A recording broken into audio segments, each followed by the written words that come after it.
Zechariah chapter 12, English Standard Version. The oracle of the word of the Lord concerning Israel. Thus declares the Lord, who stretched out the heaven and founded the earth and formed the spirit of man within him. Behold, I am about to make Jerusalem a cup of staggering to all the surrounding peoples. The siege of Jerusalem will also be against Judah. On that day I will make Jerusalem a heavy stone for all the peoples. All who lift it will surely hurt themselves, and all the nations of the earth will gather against it.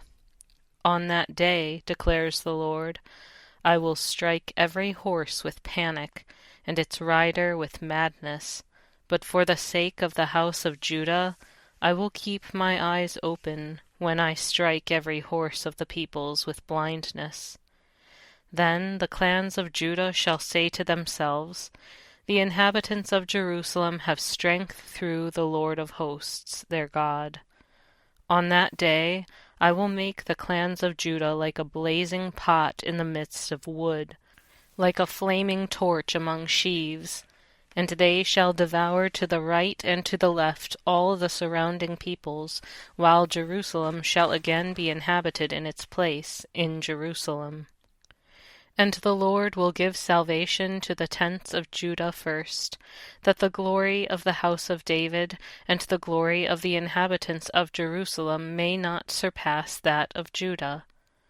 On that day the Lord will protect the inhabitants of Jerusalem, so that the feeblest among them on that day shall be like David, and the house of David shall be like God, like the angel of the Lord, going before them.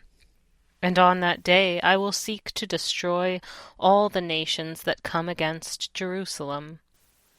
And I will pour out on the house of David and the inhabitants of Jerusalem a spirit of grace and pleas for mercy, so that, when they look on me, on him whom they have pierced, they shall mourn for him, as one mourns for an only child, and weep bitterly over him, as one weeps over a firstborn. On that day the mourning in Jerusalem will be as great as the mourning for Hadad-rimmon in the plain of Megiddo.